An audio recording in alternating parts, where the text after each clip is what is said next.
what I sent you. Let's try to keep it 30 minutes if we can. Just got kind of a tough day Friday night. I just got so much going on this evening. So. Sure, absolutely. So.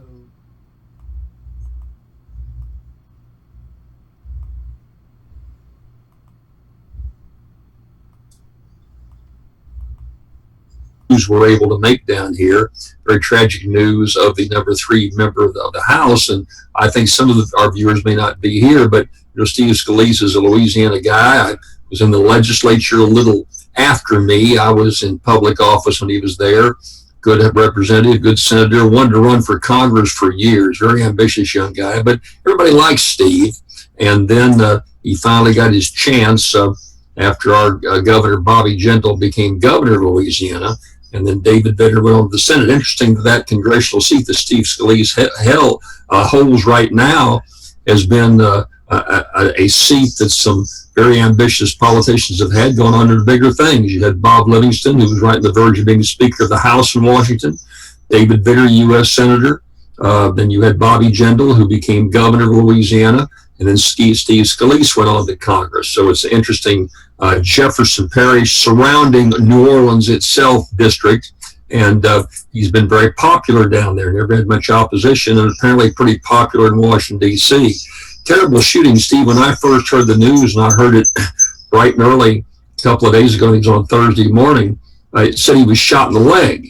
And, I guess the first impression from the press was of just kind of a flesh wound or maybe into his leg, but nothing really serious. No one realizing if this high-powered rifle went through his leg into his internal organs, and he's had his 3rd operation now. And although he's still in critical condition, the doctors are at least saying they think he's going to walk, and he's out of the imminent danger of terminal danger. So still complications that take place. So so anyway, I just make that point about Louisiana being in the mix, the whole country praying for Steve Scalise. Now, and having said that, there is a lot of talk about, guys, this is a process. We've gotten the rhetoric so incendiary in the left and the right. Shooter in this case happened to be a liberal Democrat. But, we had the terrible shootings up in South Carolina by someone very anti-Obama, shooting the African-American citizens up there. So on both sides of the spectrum, we've had extremism, Steve. And so there's a discussion now is, can we find a middle ground? They played the baseball game and tried to show some harmony. And when the House Republicans and Democrats played each other, quite frankly, if they really wanted to show some harmony, someone suggested that they split up on the same teams, put half the team Republicans, Democrats, and the other team. They play on the same team, and that would have shown real a gathering, if you will. So, but the problem is, when you deal with guns, there's just no middle ground. We're appalled by the guns, but don't take my gun. And we're a nation that is so polarized over the gun issue, with over 300 million guns in circulation. And I don't think that the issue of healing is going to be built around the gun issue. It may be about more cooperation. There seems to be an interesting discussion right now about the fact that there is no camaraderie, there is no interplay, there is no involvement. The baseball game was one exception, but these congressmen who used to shut down the afternoon, get together in the evening for dinner, or spend weekends there together, now are rushing back and forth to get back home to their districts, worried about re-election because of all the polarization in the politics, having to raise the big money. And so maybe we don't move towards any type of solution. But I hope there's a debate about more civility, quite frankly, because the rhetoric has been so enormously negative. But Steve, I'm not optimistic I'll leave on this note with you, just to tell you this. We're in a whole different world today. It's not just the Republicans beating up on the Democrats. It's the fact that we have the internet. We have people who can pretty much put a podcast up and be their own king of the hill, and some real extremes going on. So it comes not just from Congress. It comes from so many other areas. And now you got the whole question of the danger. You can't even, as a congressman or a public official, go out on a baseball field without the process of being shot. Are we going to put FBI agents surrounding every member of Congress, over 500 members. Is that where we're coming to next? And the cost of billions of dollars. So it's just a very difficult time. And it comes from the top, quite frankly. Whether you like Donald Trump or not, he's a very divisive individual. He's someone that doesn't work on compromise, doesn't want any compromise. It's his way or the highway. And so I'm not saying he's at fault. I'm just saying that the entire debate, whether it be in Congress, whether it be from the president down, and whether it be throughout the media, it is very divisive right now. And I'd like to think that this terrible shooting of our good friend Steve will be a catalyst in toning it down. But I got to tell you, I'm not real optimistic. Sure, absolutely. The afternoon, or I should say the morning of the shooting, I wrote a column. Basically, I was asking at that time, I think maybe an hour after the shooting, hey, can we get along? And took the Rodney King picture, because to me that was the most relevant picture and I guess image in my mind, asking whether or not we can get along, given what happened with Rodney King. And of course he wasn't a really good character, but he got beaten up, and yet here he is asking, hey, can we get along? And I just really wonder whether or not I share the doubt with you as to whether or not we can get along, whether Republicans can get along with Democrats and vice versa. I've seen on the internet, and it's just pathetic. I've seen on the internet comments by Democrats about Republicans, by Republicans about Democrats, and I just wonder what the heck is. I mean, if we can't catalyze a situation with a congressperson, whether the congressperson's a Republican or Democrat, but if we can't take that and to bring some goodwill, then I'm not sure what we can do. So the stuff I've seen has been horrible, and those people who are watching right now, you can call in if you posted those things. I'd be glad to read some of the things that I've read already.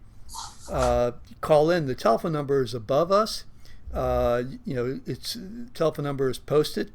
We'll be on for about 15 more minutes, and call in, and we'd love to hear your thoughts. So, what have you seen any posts that really have disgusted you? Oh, yes. In fact, on my Facebook page, I put out something about Steve, and I'd written a column about the whole terrible focus of murder, both in New Orleans and what happened in Washington. And I've had people on my Facebook page, it's just all the Democrats' fault. It's, that they asked for it, and they're the ones that started. This is a Democrat that came in and shot this guy, just typical of the Democratic Party. And I've heard that rhetoric. On the other hand, I've heard Republicans say some very divisive things about Democrat, whether in that case that was a Democrat, but I'm sorry, Democrats saying some very divisive things about Republicans. So I've seen it on my own personal Facebook page. I've seen it in comments above a lot of news articles, and I just hard to read. See, is this a reflection of people that maybe always felt this way, but never really took the time or didn't know how to go to a newspaper and write a comment at the bottom, or to get on Facebook and rant and rave, or come on someone else's site like mine and be very vindictive in their comments? Maybe they felt this way all along about one side or the other, but it seems like that we play into it on the national stage by people stay home and pick their news, whether it's Fox News if you're more conservative, or MSNBC, and you see the focus of TV, and does that reinforce your position, and then you get mad and you want to go out and voice that opinion. And I've just in my lifetime, having been in public office for 28 years, there was always people that were angry, but they put that aside after the election, and pulled for the president or pulled for the governor. In Louisiana, we see the same thing. I mean, John Bell Edwards, there is anybody, you can't deny the fact that there's not a calculated effort to undermine the governor of Louisiana at every stage to lay the foundation for a Republican to come back and win in 2019. And that is the focus of the votes and the stalling, and that's just a fact. And so as a consequence, it's not just a national issue. It's something that the polarization is built on both the national and the local level. So again, if anybody has a question or want to make a comment, the telephone number is right above us. You just have to put the meeting ID. We'll be on for another, say, 12, 13 minutes, but would love to hear from you. Yeah, what you're saying is exactly, I hear all the time, Democrats are just out there to tear Donald Trump down, and no question they're out to do that. And it would be the other way around had Clinton won. And like you said about Louisiana, as soon as John Bell Edwards became the governor, and we got people on Twitter watching. I'm sure the same is in their state. The same is in terms of YouTube. We have people watching. I'm sure it's the same in their state. That once another party gets into power, the other party immediately goes and tries to tear them down. That's the way it works, and I just think it's pathetic. What can we do about it? Well, Steve, one thing I thought that was going to help a few years back was you see the a significant movement of people becoming independents, saying they're fed up with the two parties. And I thought out of that would emerge maybe some leadership, some legislators running, some stuff on the national level. And it just hasn't seemed to bring about fruition. And I think it's because of the money, quite frankly. It's just so expensive if you're an independent to organize. You don't have a party structure. You don't have a fundraising apparatus. You almost have to build that from scratch. And unless the former Ross Perot type or a Michael Bloomberg, who flirted with running for president, former mayor of New York, a multi-billionaire, unless there's someone like that to actually fund an organizational effort on a state-by-state basis, it's just too darn expensive. You could have done it maybe 10, 15 years ago, but you can't do it today because of the massive money that is pouring in to states. And that's a real pet peeve of mine, the fact that we don't elect our U.S. senators or congressmen. The money dictates who gets elected, and it comes from all over the country. We saw that with our most recent two U.S. senators, the thousands upon thousands, the hundreds of thousands upon hundreds of thousands of dollars coming in from all over the country. So it's just a vote. A lot of these vested interests looking at it as a vote.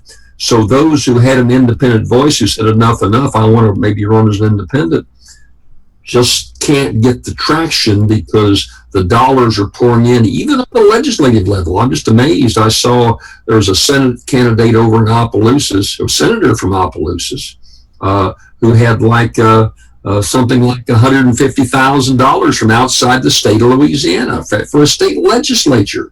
So as a consequence, my hopes that independence would emerge and be a solid alternative that kind of served as a check and balance on the two parties. It looked like that's the way we were heading 3 or 4 years ago, but it just hasn't gelled. It's just kind of come to a fairly abrupt stop, and I think it's because of all the money in politics, Steve. Yep, absolutely. So let me ask you this. So have you seen anything, what's going on recently in terms of, say, obviously we have the Cuba situation, Trump and Cuba. What's going on with that? Yeah, well, interesting that Trump says that went to Saudi Arabia and praised the Saudis and wouldn't touch the human rights violations that are significant in a country like Saudi Arabia, but he's putting heavy sanctions on Cuba because of human rights violations. Now, in fairness, I guess there is a constituency supporting Trump's actions there. There are a great number of Cuban Americans who want these sanctions, who were forced to evacuate Cuba, who left and lost all of their family holdings. I've got a relative of mine who's a young boy who's 6, was put on the boat and sent over to immigrate, and never saw his father again because his father stayed in Cuba and died at some point in time there. And in any event, Trump is playing to a Miami-based South Florida Cuban constituency that very much wants these sanctions to be put into place. I'm not sure. I don't think you may make it. You're going to make it tougher on the Cuban government. But look, for 60 years, they've survived pretty darn well the hierarchy without any support from America at all. It looks like who we hurt of the Cuban people, quite frankly. They don't get the benefit of our dollars and our investment in the tourism. To be a tourist right now, it's very restrictive to go into Cuba. I was thinking about, I'm an old sailor, Steve, got a sailboat on Lake Pontchartrain on the North Shore. And I've got some friends that are planning they were planning a trip to Cuba, sailing from Key West. It's just a day sail, about a 10, 12-hour sail into Havana, into the Havana Harbor. And I was looking forward to making that sail. I think under the new Trump restrictions, we probably can't do that. So Trump has a constituency down there that relishes in what he did. I don't know how it's going to play with the rest of the country. I don't know if that many of the rest of the country really care about Cuba. I'm not sure it's divisive to a limited amount, but I think to the typical person in the Midwest, it wouldn't make a difference. It sure has an economic effect in Louisiana. We're counting on a lot of trade through the port of New Orleans, quite frankly, the port of Baton Rouge. So it'll be interesting to see what kind of backlash Trump gets. But right now, he's playing to voters that supported him, and it's a popular move if you're Cuban American that came to this country. I'm not sure, we've carried on for 50, 60 years without any riots in the street. I don't think it's going to affect the rest of the country all that much. It'll affect us more. Louisiana and South Florida. It's going to have a huge economic effect on South Florida and to some degree here on us in terms of the port development we're looking forward. We're not going to have that now. Okay, yeah, it's there's a positive and negative associated with his actions in Cuba. I mean, certainly, I think that it's also inconsistent, as you mentioned, from a political standpoint, a philosophical standpoint. I mean, it's kind of hard to tell one government that we're not going to impinge upon the way they do things internally, and then at the same time do the same thing with another. I'm looking right now at some just most recent reports. Number one, I don't know if you know, I sent it to you by email, but apparently Donald Trump is admitting that he is under investigation. And it's investigation in terms of any potential, potential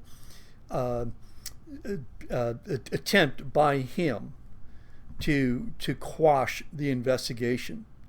And so I don't know if you saw the tweet that he put out, but it seemed that he blasted Rosenstein.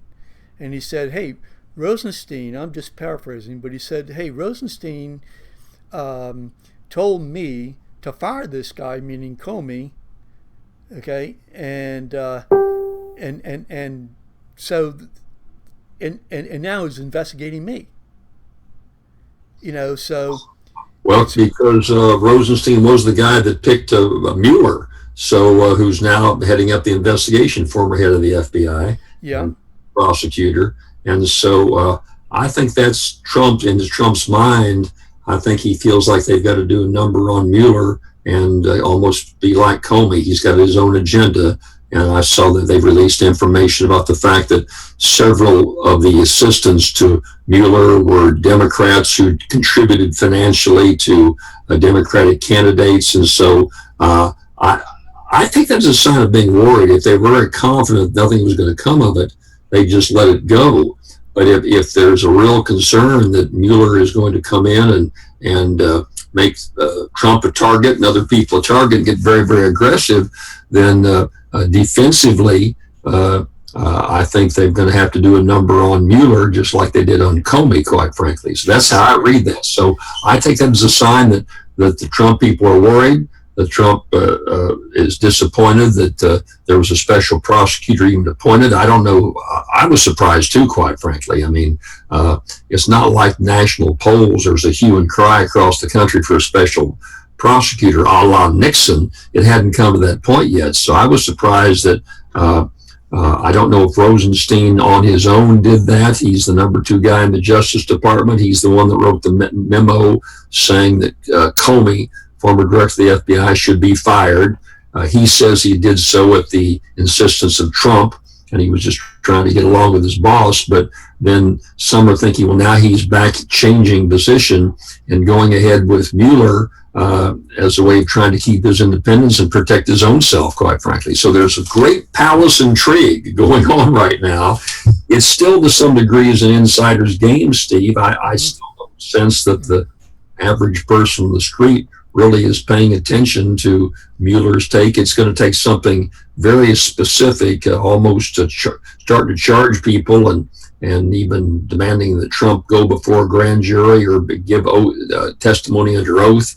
But it's certainly seething, and there's a lot of worry in Washington, D.C. about it, quite frankly. And the other thing is it's pushed off to the side between the terrible shooting that took place and the whole investigation. That's the whole story, the Russian investigation, Obamacare. Whatever happened to Obamacare? Remember the statement on day one, Republicans are going to abolish Obamacare. And now that's not even mentioned anymore. So as a consequence, the Republicans have themselves to some degree stuck in the mud, if you will, and they're trying to get some traction. I don't think they're getting any traction very soon. This thing is, taken a course of its own. It's going to move slowly. There's a lot to look at, and we're into the summer recess now with Scalise. Congress is kind of bogged way down right now, and then they're taking the month of August off. So it's going to be a long time before we see any traction at all, quite frankly. I'm looking at the tweet right now, and we have a few more minutes. It says, I am being investigated for firing the FBI director by the man who told me to fire the FBI director. Witch hunt. So the way I read that is that Trump is saying, I'm being investigated for firing the FBI director, Comey, by the man who told me to fire the FBI director, Comey, meaning Rosenstein. That's right. That's right. But my understanding is that Rosenstein specifically did not tell Trump to fire anybody. Well, he wrote the memo saying that Comey should go, but Trump says Rosenstein asked him to do it. Rosenstein says no. Trump made the decision to fire Comey, and then I was ordered to, as the acting Attorney General, since Attorney General Sessions had recused himself, I was ordered by Trump to write that memo and to kind of actually put it in writing. So there's kind of a difference of opinion there. I think Trump, initially Rosenstein was kind of on the team, new president, you get this thing going on, but now it looks like he is bowing up his shoulders and showing some independence too. And now Trump's taking after him. So he's after Comey, he's after Mueller, he's after Rosenstein.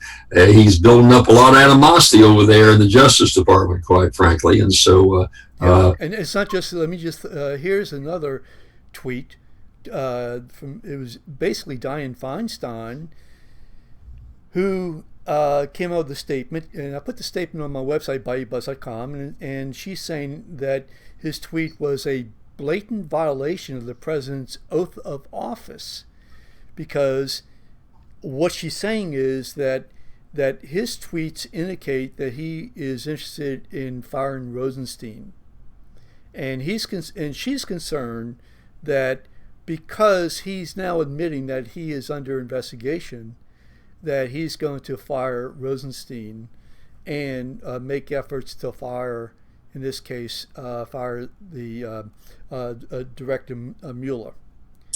Well, that's what it came to. There's a special, by the way, tonight on NBC from 7 to 9. I'm just getting ready to tape it because I'm ready to close. Yeah, Watergate. It's a 2-hour Watergate special, and so I think that right now, I think the consensus is that the Trump investigation has not risen anywhere close to the Watergate saga. But you recall, those of you who don't know your history know that Nixon ordered his then Attorney General Elliot Richardson to fire the special prosecutor. Richardson refused. I think that then the next guy in line refused to do it, and finally a third operative in the Justice Department did do it. So if Trump would, and I think 99% of his advisors say it would be foolish to fire Mueller, but if he did so, then you start the real solid comparisons with Watergate, and I think that's kind of speculation. It was some source they said that was being considered. I'd be stunned, Steve. I'd be stunned if the president would fire Mueller, the special prosecutor.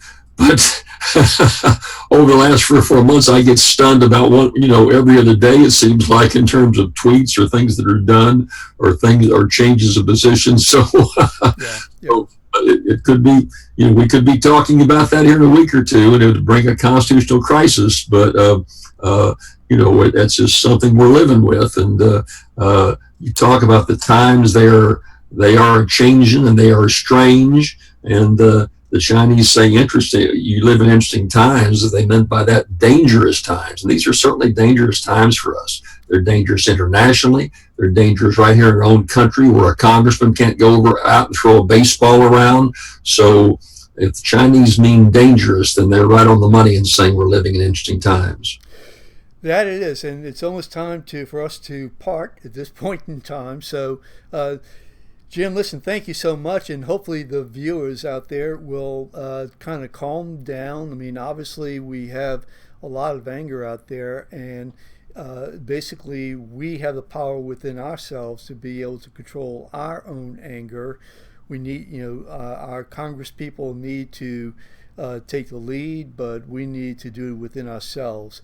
I firmly believe that Democratic Party, Republican Party pretty much are the same. One is not any more violent than the other. One is not more greedy or I think they're pretty much the same. So trying to pit one versus the other, I just think it's a big mistake. I think they're all just as good and all just as bad. But that's just my own personal take. Jim, listen, thank you so much, and happy. You have any last comments? No, I think that we'll have a better perspective. I'm looking forward to what you and I get together a couple of times a week, and I hope everyone enjoys their weekend, has a nice Father's Day. Call your father, something that I think is very, very important. I'm hoping all my kids and grandkids are going to call me, but then we'll kind of settle down for the weekend, then get into next week, and I'll be interested Tuesday and Wednesday to maybe do a follow-up with you, Steve, to see hopefully. Great. Scalise is completely out of danger, number one. That's settled down there. And then we have a better angle in terms of how dangerous times they are with what Trump is saying and what Mueller is going to do. We may know a lot more next week, and I'll look forward to talking to you. Absolutely, absolutely. Okay, so thank you so much, and I thank our audience tremendously. Happy Father's Day to everybody, and I'm turning off YouTube and